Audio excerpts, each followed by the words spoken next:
आज के इस विश्लेषण में हम बात करेंगे कि कैसे एक उलझे हुए सिलाई के शौक को एक शांतिपूर्ण और पक्की आदत में बदला जा सकता है। होता क्या है, हम बड़े जोश में मशीन तो ले आते हैं, लेकिन कुछ दिन बाद ही वो कोने में रखी रह जाती है। तो चलिए समझते हैं कि इस आदत को हमेशा के लिए अपनी रूटीन का हिस्सा कैसे बनाया जाए। अब सवाल ये है कि शुरुआत में इतना जोश होने के बावजूद ये आदत कुछ ही दिनों में क्यों छूट जाती है। असल में शुरुआती लोगों के साथ ये बहुत ही आम बात है। कभी आलस, कभी काम बिगड़ने का डर, तो कभी घर के अनगिनत कामों का तनाव। एक दिन मशीन चलाई और फिर 10 दिन का गैप आ गया। स्रोत सामग्री से भी यही बात निकल कर आती है कि बस यही वो सबसे बड़ी रुकावट है जिसे पार करना सबसे ज्यादा जरूरी है। लगातार रूटीन बनाने में सबसे बड़ी मनोवैज्ञानिक बाधा है पहले दिन की पूर्णता, यानी डे 1 परफेक्शन का जाल। हम सोचते हैं कि पहली बार में एकदम बुटीक जैसी फिनिशिंग आ जाए, लेकिन सच तो यह है कि कोई भी पहले दिन मास्टर नहीं बनता। जब हम इतनी अवास्तविक उम्मीदें पाल लेते हैं तो जरा सी गलती होने पर तुरंत निराशा हावी हो जाती है और फिर हम काम ही छोड़ देते हैं।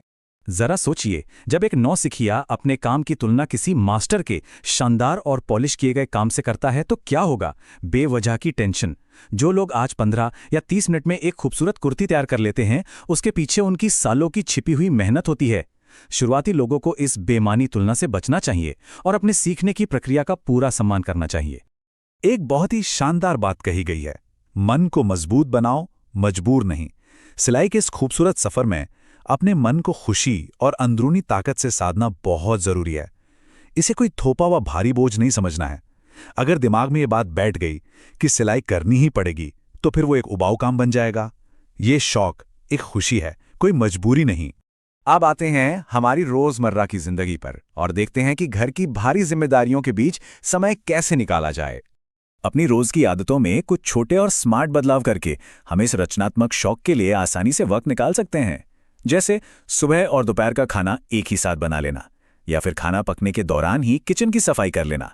कपड़े धोने का काम भी रोज करने के बजाय हफ्ते में सिर्फ 2 बार किया जा सकता है। और हाँ, काम करते हुए कोई सकारात्मक ऑडियो सुनने से एनर्जी भी बनी रहती है। इन छोटी ट्रिक्स से हर दिन काफी समय बच जाता है। ये बहुत ही दिलचस्प बात है। जरा सोचिए, 20 मिनट मोबाइल पर रील्स स्क्रॉल करने से हमें क्या मिलता है? कुछ भी नहीं, बस वही पुरानी बातें। लेकिन अगर वही 20 मिनट सिलाई मशीन पर बिताए जाएं, तो हमें कुर्ती की कटिंग कर सकते हैं। ये एक ऐसा निवेश है जो हमारे ठोस कौशल को बढ़ाता है और असली प्रगति की खुशी देता है। तो चलिए अब इस पूरी समस्या के सबसे असरदार समाधान की बात करते हैं, 20 मिनट का दैनिक रूटीन और उसकी ताकत। अब इस नंबर पर गौर कीजिए, 105। दिन में सिर्फ 15 से 20 मिनट सिलाई के लिए निकालने का सीधा सा मतलब है हफ्ते में लगभग 105 मिनट की पक्की प्रैक्टिस।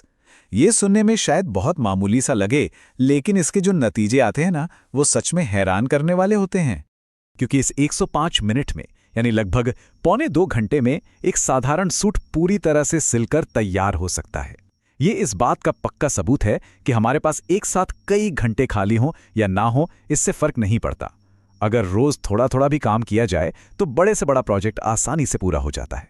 निरंतरता ही असली चाबी है। इस निरंतरता को बनाए रखने के लिए कुछ पक्के नियम बनाने होंगे, जैसे दिन का एक समय तय कर लेना। मान लीजिए सुबह 10 बजे। घर में चाहे मेहमान ही क्यों ना बैठे हों, वो 20 मिनट मशीन पर बैठना ही है।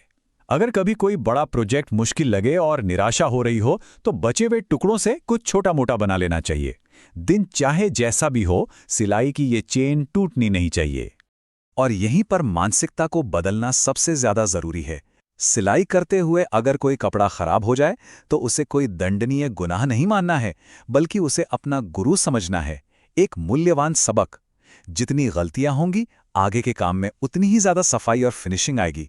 चलिए अब एक बहुत ही व्यवहारिक तरीके की तरफ बढ़ते हैं और देखते हैं कि प्लानर की मदद से अपनी प्रगति को कैसे ट्रैक किया जाए। एक साधारण सी डायरी या दैनिक प्लानर का इस्तेमाल बड़े ही कमाल का असर दिखाता है। इसमें हम अपने बड़े प्रोजेक्ट्स को छोटे छोटे और मजेदार हिस्सों में बांट सकते हैं। पूरे साल के लक्ष्यों को महीनों में, फिर हफ्तों में और अंत में रोज के उसी 20 मिनट के छोटे ब्लॉक में तय किया जा सकता है। इससे पहाड़ जैसा काम भी बिल्कुल आसान और रोमांच लगने लगता है। लेकिन यहाँ सबसे जरूरी बात यह है कि हर घंटे का कोई बहुत ही सख्त टाइम टेबल बनाने से बचना चाहिए। घर की ज़रूरतें कभी भी बदल सकती हैं। बस ये लक्ष्य होना चाहिए कि पूरे दिन में हमें 20 मिनट का एक ब्लॉक सिलाई को देना है, फिर चाहे वो समय किसी भी वक्त निकाला जाए। यही लचीलापन हमारी आदत को टूटने से बचाता है। अब हम बात करेंगे कि इस शौक को एक बोझ की तरह नहीं, बल्कि मन की शांति के लिए एक आरामदायक पल की तरह कैसे देखा जाए। सिलाई मशीन को अपना एक बहुत अच्छा दोस्त मानिए। जब भी दिन भर का भारी तनाव हो या दिमाग अशांत लगे, तो मशीन के पास बैठ जाना चाहिए। जब हम इसे एक साथी की तरह देखते हैं, तो ये मशीन हमारे दिन भर के तनाव को सोख लेती है, माइंड को पॉजिटिव कर देती है और सारी थकान मिटा देती है। और हाँ, अपनी शारीरिक सेहत का ध्यान रखना बिल्कुल ना भूलें। अगर शरीर तंदुरुस्त रहेगा, तभी तो इस खूबसूरत शौक को सालों साल एंजॉय कर पाएंगे। लगातार काम करने के बीच में थोड़ा उठना और टहल लेना, या फिर दिन भर में 8-10 ग्लास गर्म पानी पीना, ये छोटी छोटी आदतें ये तय करती हैं कि बिना किसी रुकावट के हमारा ये रचनात्मक सफर आराम से चलता रहे। तो अंत में सोचने वाली बात बस इतनी सी रह जाती है, क्या हम आने वाले कल को भी यूं ही फोन स्क्रॉल करते हुए बिना कुछ नया किए बीत जाने देंगे, या फिर सिलाई में महारत हासिल करने के लिए वो छोटा सा 20 मिनट का कदम उठाएंगे? यही 20 मिनट जीवन भर चलने वाली एक शानदार रचनात्मक यात्रा की शुरुआत बन सकते हैं। फैसला बिल्कुल